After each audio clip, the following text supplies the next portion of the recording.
어제 하루 대한민국에서 발생한 주요 뉴스 헤드라인을 방송사별로 정리해 빠르고 정확하게 전달해 드립니다. 주요 헤드라인 뉴스 지금 시작합니다.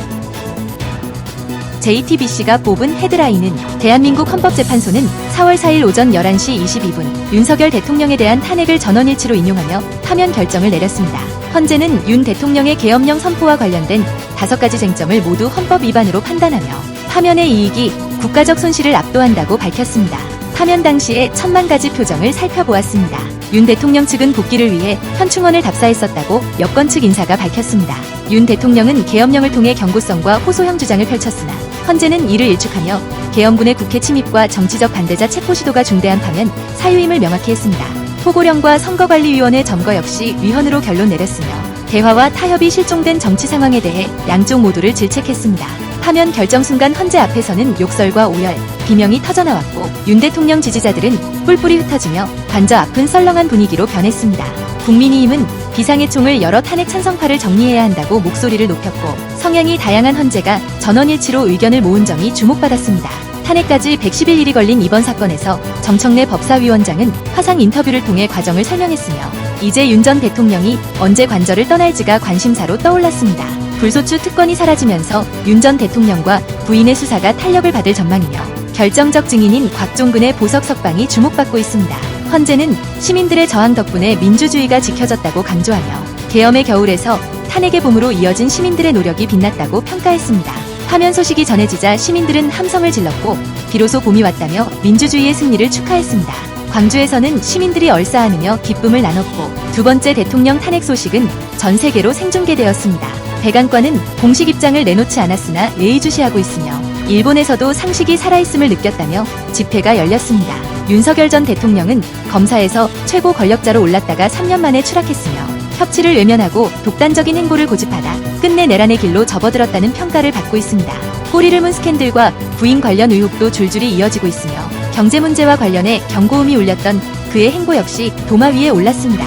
이제 장미 대선이 막을 올리며 국민의힘은 절대로 져서는 안 될 선거라며 결의를 다지고 있고 윤 전 대통령은 사저정치를 예열하며 파면 전후 다른 태도를 보이고 있습니다. 윤 정부 기록물 이관이 시작되면서 대통령실 행정관 출신 합격 논란도 불거졌으며 계엄의 밤 당시 현장에서 본 위반 사례들이 재조명되고 있습니다. 파면 결정까지 숨가빴던 111일 동안 긴박했던 상황 속에서 파면 당시 카톡 먹통과 증시 출렁임까지 이어졌으며 헌법학자들은 헌재의 전원일치 결정에 큰 의미를 부여했습니다. 최종적으로 미국의 상호 관세는 25%로 결정되었으며 주먹구구식의 관세 정책에 대한 비난의 목소리도 높아졌습니다. 국회 측 대리인단은 못다 한 이야기를 남겼습니다. MBC가 뽑은 헤드라인은 헌법 유린에 대한 헌재의 만장일치 심판으로 봉헌기가 내려졌고 광장을 지켜온 시민들은 결정문이 마디마디에 눈물과 환호를 보냈으며 윤석열의 궤변이 깨질 때마다 탄성이 터져나왔습니다. 이번에는 시민들이 5.18 정신을 바탕으로 승리를 이끌어냈으며 대구에서도 26번의 집회를 통해 탄핵을 외쳤던 목소리는 오늘 기쁘게 막을 내렸습니다. 긴급권 남용의 역사를 헌재가 심판하며 시민 저항의 경의를 표했고 국가 비상사태가 없었음에도 계엄 선포는 이유가 되지 않았다고 헌재는 밝혔습니다. 군의 정치 중립 위반은 군부 독재의 아픔을 다시 떠올리게 했습니다. 홍장원의 메모 실체가 인정되며 윤석열의 주장은 신뢰를 잃었고 끄집어낼 대상은 의원들뿐이라는 윤의 지시도 확인됐습니다. 윤석열 파면 당일 곽종근이 풀려났으며 책임은 윗사람에게 있다는 메시지가 강조되었습니다. 맨몸으로 장갑차 앞에 섰던 시민들이 결국 승리하며 법과 상식이 이겼고 아이들에게 더 나은 세상을 약속했습니다. 8대 0기념 8% 할인과 함께 경적이 울리며 온 도시가 환호했고 5000대 1 경쟁을 뚫은 방청객들은 심판정에서 조용히 환호했습니다. 교실에서 함께 지켜본 학생들은 민주주의 교과서로 삼을 만한 순간이라 평가했으며 윤석열 대통령과의 대치가 끝나고 더 나은 민주주의로 나아갈 길이 열렸습니다. 부정선거를 배척하며 선관위 군 투입은 민주주의를 위협한다는 점이 강조됐고 억측과 낭설 속에서도 헌재는 전원일치로 헌법을 수호했습니다. 윤 대통령은 절차 문제를 강변했지만 하나도 인정받지 못했으며 모두 숨죽였던 22분의 시간이 지난 후 문영배 재판관은 방청석을 바라보며 파면한다는 결정이 내려졌습니다.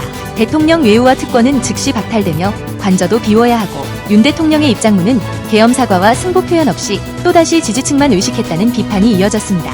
박근혜 전 대통령은 파면 이틀 뒤 입장을 밝혔지만 윤석열 대통령은 아직 침묵 중이며 사저 앞에서는 불소추 특권 박탈로 다른 혐의로 구속 가능성이 논의되고 있습니다. 곳곳에서 고성과 욕설이 이어지고 경찰 버스를 공격한 인원이 체포됐으며 반성 없는 극우 유튜버들은 끝까지 선동과 망상을 멈추지 않았습니다. 위대한 빛의 혁명을 환영하며 민생 회복에 대한 기대가 커졌지만 국민의힘은 승복에도 불구하고 야당 탓을 이어가며 당내 갈등이 깊어졌습니다. 반국가 세력을 언급하며 불공정하고 무능한 정권의 몰락으로 평가됐고 손바닥왕 논란과 계엄까지 무속 개입 의혹이 심상치 않았다는 점도 주목됐습니다. 윤석열 옹호에 일관했던 용산 출장소 가윤석열의 몰락을 부채질했다는 평가가 나옵니다. 명태균, 최상병, 디올백 등 줄줄이 기다리는 수사가 이어질 전망입니다. 6월 3일 대선 예비후보 등록 시작이 유력시되며 헌재는 국회와 대통령 변호인들을 번갈아 보며 대화와 협치를 강조했습니다.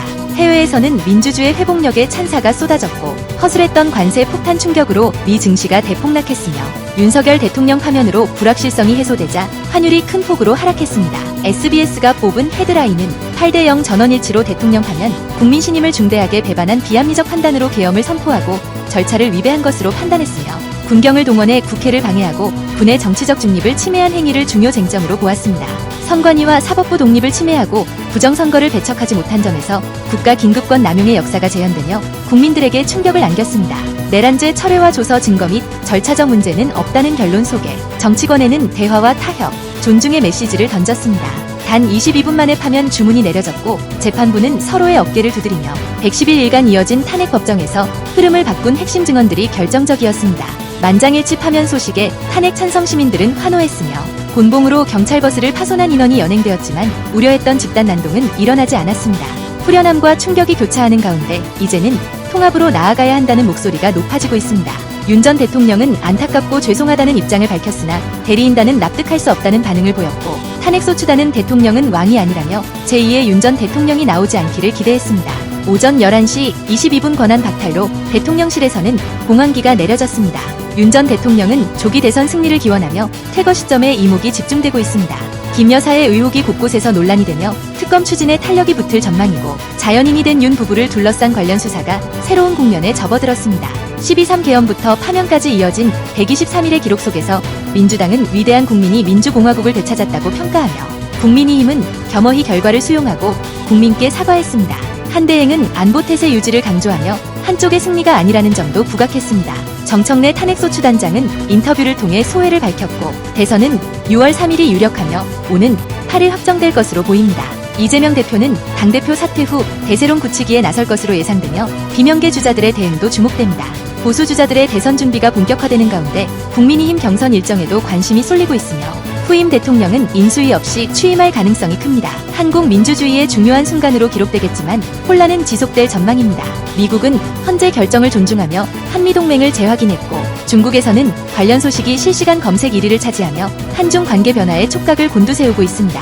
일본 이시바 총리는 한일 협력의 중요성을 강조하며 관계 경색 우려를 표명했습니다. 두 번째로 파면된 대통령으로 기록된 윤 전 대통령은 임기 시작 2년 11개월 만에 실각했으며 강골 리더십에서 독단으로 변모하며 임기 내내 극한 갈등을 겪었습니다. 시민들의 저항이 민주주의 새 이정표로 평가받으며 123일간 쪼개졌던 광장은 갈등에서 통합으로 나아가야 한다는 메시지를 남겼습니다. 부친상과 테러 위협 속에서도 재판에 몰두했던 재판부의 판단에 국내 원로들은 불만이 있어도 판결을 따라야 한다며 정치권 자성을 촉구했습니다.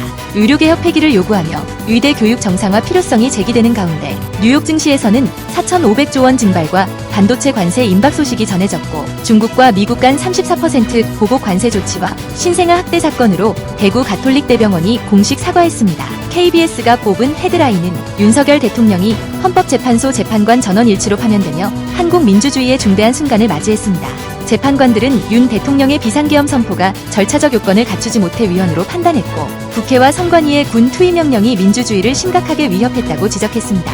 판사 체포를 위한 위치 확인은 사법권 침해로 간주되었으며 윤 대통령은 헌법 수호 책무를 저버리고 민주주의에 해악을 끼쳤다는 비판을 받았습니다.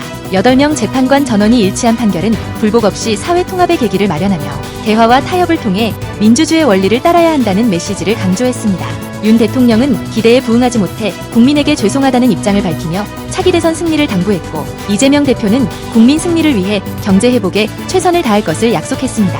정부는 외교와 안보 공백을 방지하며 대선 관리에 착수했습니다. 희비가 엇갈린 탄핵 선고의 순간을 영상에 담았습니다. 우려했던 충돌은 없었으며 숨죽이며 선고를 지켜본 국민들은 다시 일상으로 돌아갈 때입니다. 이번 선고는 비상계엄 선포 122일 만에 이루어진 것으로 한국 역사상 세 번째 대통령 탄핵이자 두 번째 파면 사례로 기록되었습니다. 검사 출신 첫 대통령인 윤석열의 정치 역정은 파면으로 막을 내렸으며 경호를 제외한 모든 권한이 박탈되어 곧 관저를 떠나야 합니다. 불소추 특권 상실로 인해 수사 및 재판이 첩첩산중에 놓일 전망이며 6월 3일 대선이 유력시되는 가운데 예비 후보자 등록이 시작되었습니다. 이번 사건은 한국 민주주의의 중요한 순간으로 전 세계 언론의 긴급 타전을 받았으며 판결 이후 환율은 하루 만에 32원이 하락했고 증시는 관세 충격으로 혼조세를 보였습니다. 한국 관세가 25%로 인상된 가운데 중국과 미국 간 34% 보복 관세 조치와 이후의 대응 준비도 이어지고 있습니다. 의정 갈등은 새 국면을 맞아 의료계 원점 재논의가 시작되었고 울주 산불 현장 감식에서는 농막 용접 불티가 원인으로 추정되었습니다. 역대 최대 산불로 집안도 흔들리며 산사태 우려가 커지고 있습니다. 주요 헤드라인 뉴스는 JTBC 뉴스룸과 MBC 뉴스데스크, SBS 8시 뉴스, KBS 9시 뉴스 헤드라인을 알려드립니다. 전해드린 뉴스 헤드라인이 도움이 되셨나요? 앞으로도 빠르고 정확한 소식으로 찾아뵙겠습니다. 구독, 좋아요, 알림 설정 잊지 말아주세요. 영상 제작에 큰 도움이 됩니다.